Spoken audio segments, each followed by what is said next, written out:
Hi friends, ఈ వీడియోలో మనము ఆగస్టు 15 నుంచి ఆగస్టు 21 వరకు కరెంట్ అఫైర్స్లో భాగంగా ముఖ్యమైన అంశాలను చర్చిద్దాం. ఇందులో మొదటి అంశాన్ని గమనిస్తే 79వ స్వాతంత్ర దినోత్సవం సందర్భంగా 12వసారి ఎర్రకోటలో జాతీయ పతాకాన్ని ఎగురవేసిన ప్రధానమంత్రి నరేంద్ర మోడీ. ఈ నేపథ్యంలో ఎర్రకోటపై స్వాతంత్ర దినోత్సవ ప్రసంగం 12వసారి చేసి స్వాతంత్ర దినోత్సవ ప్రసంగం అత్యధిక సార్లు చేసిన రెండవ ప్రధానమంత్రిగా నరేంద్ర మోడీ గారు నిలవడం జరిగింది. కాగా ఇందిరాగాంధీ గారు 11 సార్లు స్వాతంత్ర దినోత్సవ ప్రసంగం చేసి ఇప్పటి వరకు రెండవ స్థానంలో ఉండగా, ఈమెను అధిగమించి 12 సార్లు స్వాతంత్ర దినోత్సవ ప్రసంగం చేసి మోడీ గారు రెండవ స్థానంలో నిలవడం జరిగింది.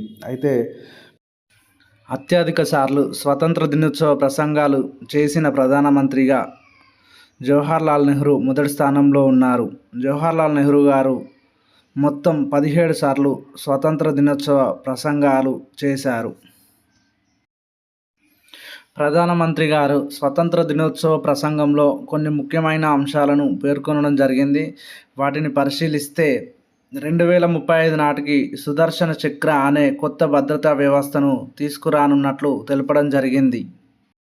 సుదర్శన చక్ర అనేది శ్రీకృష్ణుడు ధరించిన ఆయుధం. ఈ సుదర్శన చక్ర ద్వారా ప్రభుత్వ వ్యవస్థలు, ఆసుపత్రులు, రైల్వే స్టేషన్ల వంటి పౌర సేవలు అందించే కేంద్రాలకు రక్షణను కల్పించనున్నారు. దాంతోపాటు శత్రువుల దాడిని నిర్వీర్యం చేయడంతో పాటు వారిపై ప్రతి దాడి కూడా చేసే అటువంటి రక్షణ వ్యవస్థను 2035 నాటికి ఏర్పాటు చేయనున్నట్లు ప్రధానమంత్రి పేర్కొనడం జరిగింది. దీనికి అవసరమైనటువంటి సాంకేతిక వ్యవస్థలు, పరిశోధన, అభివృద్ధి మరియు తయారీని మన దేశంలోనే దేశీయంగా తయారు చేయబోతున్నట్లు ఈ సందర్భంగా ప్రధానమంత్రి మోడీ పేర్కొనడం జరిగింది. మరొక అంశాన్ని పరిశీలిస్తే సరిహద్దు ప్రాంతాలలో అక్రమ వలసలను అరికట్టేందుకు హైపవర్డ్ డెమోగ్రఫీ మిషన్ను ప్రారంభించనున్నట్లు పేర్కొనడం జరిగింది. అయితే భారతదేశం 7 దేశాలతో అంతర్జాతీయ సరిహద్దును పంచుకుంటుంది. ఆ దేశాలను గమనిస్తే, 1 వాయువ్యంగా పాకిస్తాన్, ఉత్తరంగా ఆఫ్ఘనిస్తాన్ మరియు ఉత్తరం మరియు ఈశాన్యంగా చైనా, నేపాల్, భూటాన్, తూర్పు వైపున మయన్మార్, బంగ్లాదేశ్ వంటి దేశాలతోటి భారతదేశం అంతర్జాతీయ సరిహద్దును పంచుకోవడం జరుగుతుంది. ఈ అంతర్జాతీయ సరిహద్దును భారతదేశంలోని 16 రాష్ట్రాలు, 2 కేంద్రపాలిత ప్రాంతాలు కూడా పంచుకోవడం జరుగుతుంది. ఈ సరిహద్దునున్నటువంటి 16 రాష్ట్రాలు, 2 కేంద్రపాలిత ప్రాంతాలు నిరంతరం అక్రమ వలసలను ఎదుర్కొంటున్నాయి. అదేవిధంగా శత్రు దేశాల నుంచి టెర్రరిజాన్ని కూడా ఇటు జమ్మూ కాశ్మీర్ కానివ్వండి, పంజాబ్, హర్యానా వంటి రాష్ట్రాలు ఎదుర్కోవడం జరుగుతుంది. దాంతోపాటు ఇటు బంగ్లాదేశ్ నుంచి అక్రమ వలసలు అస్సాం మరియు పశ్చిమ బెంగాల్ రాష్ట్రాలు ఎదుర్కొంటున్నాయి. వీటి ద్వారా స్థానికులకు ఇబ్బందులు ఎదురవుతున్నాయి. అంతేకాకుండా డ్రగ్స్ వంటి మాదక ద్రవ్యాలు కూడా మయన్మార్ వంటి దేశం నుంచి భారతదేశానికి రావడం జరుగుతుంది, ఈశాన్య రాష్ట్రాలకు. ఇలా అక్రమంగా వలస వచ్చిన వారి వల్ల జాతీయ భద్రత దెబ్బతినడంతో పాటు సరిహద్దు వెంబడి ఉన్నటువంటి ఈశాన్య రాష్ట్రాలకు చెందిన తెగల ప్రజల జీవన ఉపాధిని కూడా కోల్పోవడం జరుగుతుంది. దాంతోపాటు ఈ గిరిజనుల భూములను అక్రమ వలసదారులు స్వాధీనం చేసుకోవడం, బెదిరింపులు చేయడం, దాడులకు పాల్పడడం, అదేవిధంగా భారత పౌరసత్వాన్ని కొన్ని రోజుల తర్వాత పొందడం ద్వారా ఇటీవల కాలంలో అస్సాంలో పౌరసత్వ సమస్యలు కూడా ఎదుర్కోవడం జరిగింది. ఇలాంటి సమస్యలను పరిష్కరించడానికి హైపవర్డ్ డెమోగ్రఫీ మిషన్ను ఏర్పాటు చేయనున్నట్లు ప్రధానమంత్రి మోడీ గారు తెలపడం జరిగింది. మరొక అంశాన్ని గమనిస్తే, ప్రధానమంత్రి వికసిత్ భారత్ రోజ్గార్ యోజనను ఆగస్టు 15న ప్రారంభించడం జరిగింది. ఇది ఉద్యోగాల కల్పనకు కేంద్ర కార్మిక మరియు ఉపాధి మంత్రిత్వ శాఖ ఆధ్వర్యంలో రూపొందించబడిన పథకం. ఈ ఉపాధి ఆధారిత ప్రోత్సాహక పథకాన్ని కేంద్ర క్యాబినెట్ జూలై 1, 2025 నాడు ఆమోదించడం జరిగింది. దీనిలో లబ్ధిదారులు ఎవరంటే, తొలిసారిగా ఉద్యోగంలో చేరేవారు మరియు ఉద్యోగాన్ని కల్పించే సంస్థల యజమానులు ఈ పథకం యొక్క లబ్ధిదారులు. ఈ పథకం యొక్క అమలు కాలాన్ని గమనించినట్లయితే ఇది 2 సంవత్సరాల పాటు అమలు జరగనుంది. అనగా ఆగస్టు 1, 2025 నుంచి జూలై 31, 2027 వరకు ఈ పథకం అమలు జరగనుంది. దీనికోసం 1,00,000 కోట్ల రూపాయలను కేటాయించడం జరిగింది. ఈ పథకంలో భాగంగా 3.5 కోట్ల మందికి ఉద్యోగాలు కల్పించనున్నారు. ఈ పథకం 2 విధాలుగా అమలు చేయబడుతుంది. అవి పార్ట్ ఏ మరియు పార్ట్ బి. పార్ట్ ఏలో మొదటిసారి ఉద్యోగంలో చేరిన వారికి ప్రోత్సాహకాలు అందించడం జరుగుతుంది. అయితే వారి జీతం 1,00,000 లోపు ఉండాలి. వారు ఎంప్లాయ్మెంట్ ప్రొవిడెంట్ ఫండ్ ఆర్గనైజేషన్లో రిజిస్టర్ అయి ఉండాలి. వీరికి 2 దఫాలుగా 15,000 రూపాయలు చెల్లించడం జరుగుతుంది.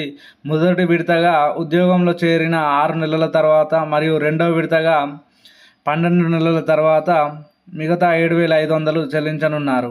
అదేవిధంగా పార్ట్ బికి సంబంధించి ఉద్యోగాలు కల్పించినటువంటి సంస్థల యజమానులకు ప్రోత్సాహకాలు అందించడం జరుగుతుంది. వారికి ప్రతి నెల 3,000 చొప్పున మొదటి 2 సంవత్సరాల వరకు ఈ ప్రోత్సాహకాలు అయితే అందించడం జరుగుతుంది. అదేవిధంగా తయారీ రంగంలో ఉపాధి కల్పించే సంస్థలకు 3 నుంచి 4 సంవత్సరాల పాటు ఈ పథకం ద్వారా ప్రోత్సాహకాలు అందించనున్నారు. మరొక అంశాన్ని పరిశీలిస్తే 2025 దీపావళి నాటికి జీఎస్టీలో సంస్కరణలు తేనున్నట్లు స్వాతంత్ర దినోత్సవ సందర్భంగా మోడీ గారు ప్రకటించడం జరిగింది. జీఎస్టీ అనగా గూడ్స్ అండ్ సర్వీసెస్ ట్యాక్స్. ఇది పరోక్ష పన్ను. దీన్ని 101వ రాజ్యాంగ సవరణ ద్వారా తీసుకురావడం జరిగింది. ఈ జీఎస్టీని 2017 జూలై 1 నుండి అమలు చేయడం జరుగుతుంది. దీని నినాదం ఒకే దేశం ఒకే పన్ను అనే నినాదంతో అమలు చేయడం జరుగుతుంది. దీన్ని ప్రస్తుతం 4 స్లాబులలో జీఎస్టీని వసూలు చేస్తున్నారు. అవి 5%, 12%, 18%, 28%గా జీఎస్టీని వసూలు చేయడం జరుగుతుంది. అదేవిధంగా 3 రకాలుగా జీఎస్టీని వసూలు చేస్తున్నారు. అవి central GST, state GST, integrated GST అని వసూలు చేస్తున్నారు. అయితే దీనిని జీఎస్టీలో సంస్కరణలో భాగంగా 2 స్లాబులుగా తేనున్నట్లు ప్రకటించడం జరిగింది. అవి 5%, 18%గా స్లాబులను తగ్గించనున్నట్లు మనకైతే తెలుస్తుంది. ఇవి తగ్గించినట్లయితే 5% స్లాబులలోకి 12% స్లాబులలో ఉన్నటువంటి 99% వస్తువులు రానున్నాయి. అదేవిధంగా 28% పన్ను స్లాబులో ఉన్నటువంటి గూడ్స్ అండ్ సర్వీసెస్ 90% కూడా 18% పన్ను స్లాబ్లోకి మారనున్నాయి. మరొక అంశాన్ని పరిశీలిస్తే 2047 నాటికి అణు ఇంధన ఉత్పత్తి సామర్థ్యాన్ని 10 రెట్లకు పెంచాలని నిర్ణయించడం జరిగింది. 2047 నాటికి భారతదేశం స్వాతంత్రం పొంది 100 సంవత్సరాలు పూర్తి కానున్న సందర్భంగా ఈ లక్ష్యాన్ని నిర్దేశించుకోవడం జరిగింది. అయితే ప్రస్తుతం 2025 ఏప్రిల్ నాటికి దేశంలో 8 అణు విద్యుత్ ప్లాంట్లు మరియు 25 రియాక్టర్లు పనిచేస్తున్నాయి. వీటి ద్వారా 8,880 మెగావాట్ల అణు విద్యుత్ ఉత్పత్తి సామర్థ్యాన్ని భారతదేశం కలిగి ఉంది. ఇది భారతదేశం యొక్క మొత్తం విద్యుత్ ఉత్పత్తిలో 3% వాటాను కలిగి ఉండడం జరిగింది. అదేవిధంగా 2047 నాటికి 100 గిగావాట్ల అణు విద్యుత్ సామర్థ్యాన్ని కలిగి ఉండాలని ప్రభుత్వం లక్ష్యంగా పెట్టుకోవడం జరిగింది. అయితే ఈ అణు విద్యుత్ ద్వారా భారతదేశం శిలాజ ఇంధనాలపై ఆధారపడడాన్ని తగ్గించడంతో పాటు ఇంధన భద్రతను పెంచుకునే అవకాశం కూడా ఉంది. దీనికోసం భారతదేశం తాజాగా చిన్న మాడ్యులర్ రియాక్టర్ల వంటి అధునాతన అణు సాంకేతిక పరిజ్ఞానాలను విస్తరించుకోవాలని లక్ష్యంగా పెట్టుకోవడం జరిగింది. అయితే ఈ చిన్న మాడ్యులర్ రియాక్టర్లు అంటే వీటి కెపాసిటీ 300 మెగావాట్లు ఉంటుంది. ఈ చిన్న మాడ్యులర్ రియాక్టర్లను వినియోగించడం సులభం మరియు వీటి యొక్క ఇన్స్టాల్ చేయడానికి అయ్యే వ్యయం కూడా అతి తక్కువగా ఉంటుంది. వీటిని సులభంగా మెయింటెనెన్స్ చేయవచ్చు కాబట్టి వీటిని వినియోగించాలని చెప్పి భారత ప్రభుత్వం భావిస్తుంది. దానిలో భాగంగా 2025-26 బడ్జెట్లో 20,000 కోట్ల రూపాయలను కేటాయించడం జరిగింది. తద్వారా 2033 నాటికి కనీసం 5 దేశీయంగా రూపొందించినటువంటి స్మాల్ మాడ్యులర్ రియాక్టర్లను అభివృద్ధి చేయాలని లక్ష్యంగా పెట్టుకోవడం జరిగింది. అయితే భారతదేశం 2021లో గ్లాస్గోలో జరిగినటువంటి COP26 సమ్మిట్లో కూడా పంచామృత్ అనే ప్రతిజ్ఞ చేయడం జరిగింది. దీనిలో భాగంగా 2030 నాటికి 500 గిగావాట్ల శిలాజేతర ఇంధన ఆధారిత ఇంధనాన్ని ఉత్పత్తి చేయడంతో పాటు 2030 నాటికి పునరుత్పాదక శక్తి నుండి తన శక్తి అవసరాలలో 50% తీర్చుకోవాలని లక్ష్యంగా పెట్టుకోవడం జరిగింది. ఈ లక్ష్యాలను తీర్చడానికి అణు ఇంధనం ఉత్పత్తి చేయడం భారతదేశానికి చాలా అవసరం. తద్వారా శిలాజేతర ఇంధన వనరులను ఉత్పత్తి చేయవచ్చును.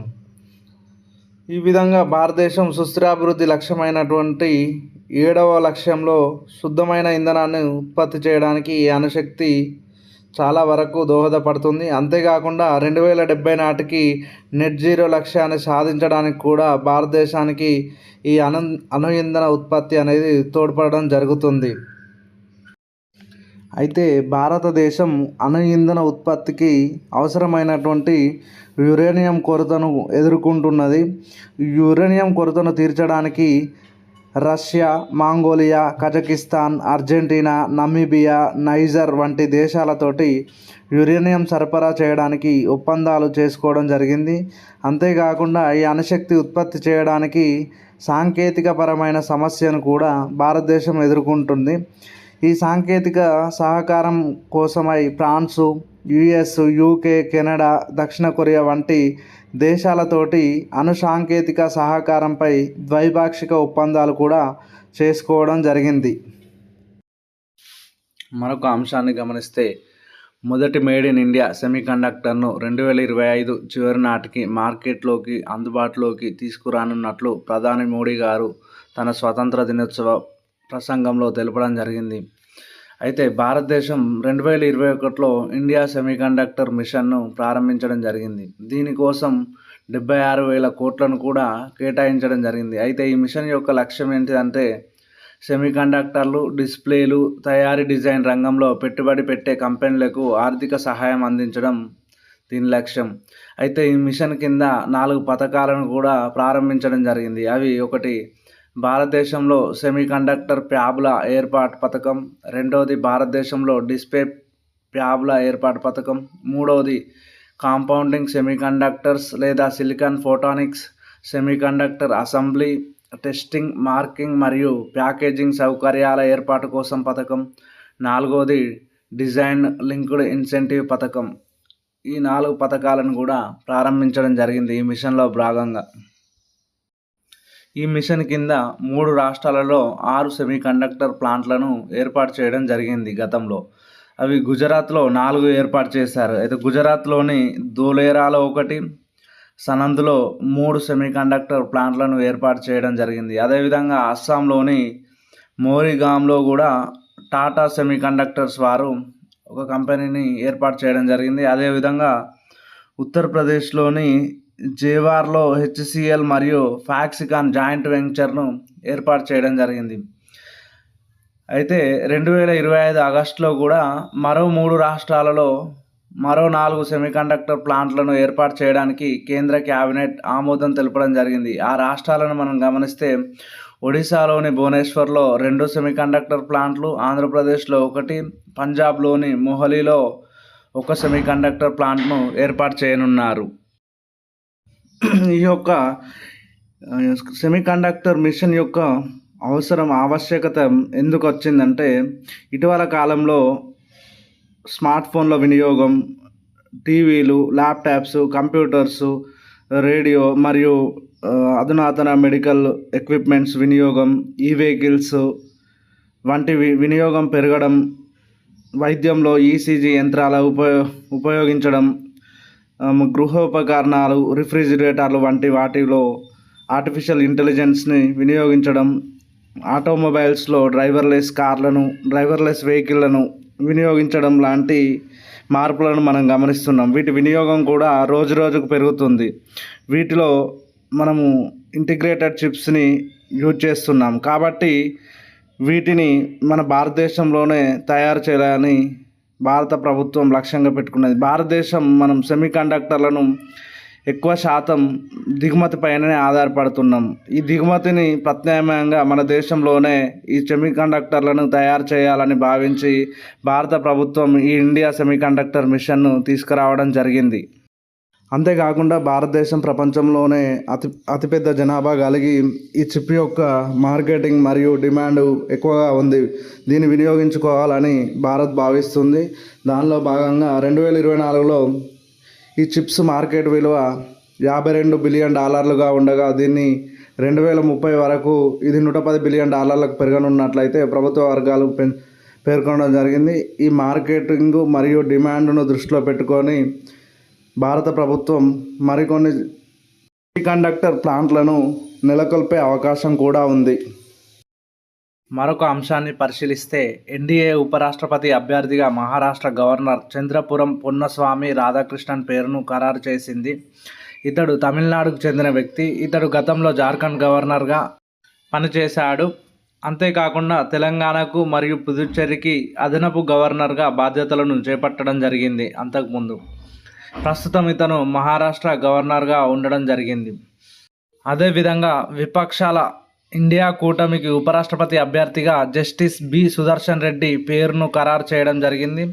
ఇతను తెలంగాణ రాష్ట్రానికి చెందిన వ్యక్తి. ఇతను 2007 నుంచి 2011 వరకు సుప్రీంకోర్టు న్యాయమూర్తిగా పనిచేశారు. 2013లో గోవాకు తొలి లోకాయుక్తగా కూడా పనిచేయడం జరిగింది. అంతేకాకుండా ఇతడు బీసీ కులగణన అధ్యయన కమిటీ చైర్మన్గా కూడా ప్రస్తుతం ఉన్నారు. అయితే ఇప్పటి వరకు 16 ఉపరాష్ట్రపతి ఎన్నికలు జరగగా కేవలం 4 మాత్రమే ఏకగ్రీవంగా ఎన్నికవడం జరిగింది. వారిని గమనిస్తే 1 సర్వేపల్లి రాధాకృష్ణ, 2 గోపాల స్వరూప్ పాఠక్, 3 జస్టిస్ మహమ్మద్ హిదాయతుల్లా, 4 శంకర్ దయాళ్ శర్మలు మాత్రమే ఏకగ్రీవంగా ఉపరాష్ట్రపతిగా ఎన్నికవడం జరిగింది. మరొక అంశాన్ని గమనిస్తే స్లిన్నెక్స్ 2025 నావల్ ఎక్సర్సైజ్. ఇది భారత్ మరియు శ్రీలంక మధ్య జరిగే నావికాదళ విన్యాసం. ఇది 12వ ఎడిషన్. ఇది శ్రీలంకలోని కొలంబోలో జరుగుతుంది. కాగా 2005 నుంచి ఈ నావల్ ఎక్సర్సైజ్లు ప్రారంభమయ్యాయి. ఈ 12వ ఎడిషన్లో భారత్ నుంచి ఐఎన్ఎస్ రాణా, ఐఎన్ఎస్ జ్యోతి అనే నౌకలు పాల్గొనగా శ్రీలంక నుంచి విజయబాహు, గజబాహు అనే నౌకలు ఈ విన్యాసంలో పాల్గొనడం జరిగింది. అయితే స్లిన్నెక్స్ 2024 11వ ఎడిషన్ డిసెంబర్ 2024లో భారత్లోని విశాఖపట్నంలో జరిగింది. మరొక అంశాన్ని గమనిస్తే మిస్ యూనివర్స్ ఇండియా 2025 విన్నర్గా రాజస్థాన్కు చెందిన మానికా విశ్వకర్మ నిలవడం జరిగింది. ఈ మిస్ యూనివర్స్ ఇండియా 2025 పోటీలు 2వ ఎడిషన్ రాజస్థాన్లోని జైపూర్లో ఆగస్టు 18, 2025 నాడు జరిగాయి. మిస్ యూనివర్స్ ఇండియాగా నిలిచినటువంటి మానికా విశ్వకర్మ థాయిలాండ్లో జరిగే 74వ మిస్ యూనివర్స్ పోటీలలో భారతదేశం తరపున ప్రాతినిధ్యం వహించనున్నారు. ఈ 74వ మిస్ యూనివర్స్ పోటీలు నవంబర్ 2025లో జరగనున్నాయి. మరొక అంశాన్ని గమనిస్తే sky was never the limit అనే బుక్కు నారాయణ ఆర్ రాయడం జరిగింది. ఇది అంతరిక్షంలోకి వెళ్ళినటువంటి శుభాంశు శుక్లాకు సంబంధించిన స్టోరీ. ఇతను రాకేష్ శర్మ తర్వాత అంతరిక్షంలోకి వెళ్ళినటువంటి 2వ భారతీయుడు.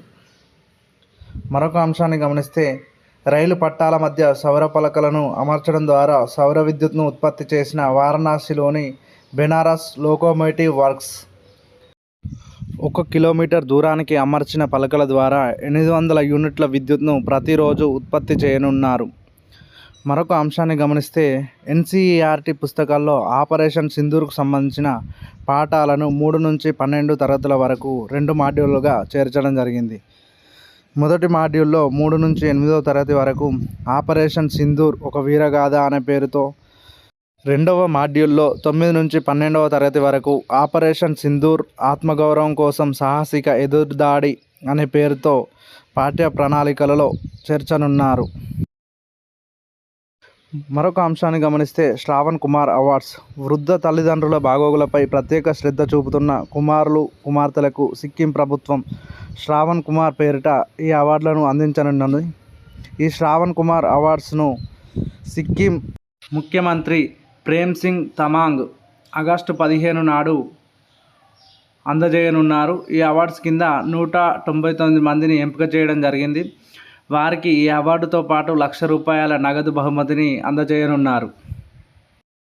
మరొక అంశాన్ని పరిశీలిస్తే భారత క్రెడిట్ రేటింగ్ను BBB- నుంచి BBBకు పెంచిన గ్లోబల్ క్రెడిట్ రేటింగ్ సంస్థ S&P ఇది 2007 తర్వాత తొలిసారి ఈ క్రెడిట్ రేటింగ్ను పెంచింది. ఈ రేటింగ్ పెరుగుదల వల్ల భారతదేశం మూలధన మార్కెట్ను మరియు విదేశీ పెట్టుబడులను ఎక్కువగా ఆకర్షించే అవకాశం ఉంటుంది.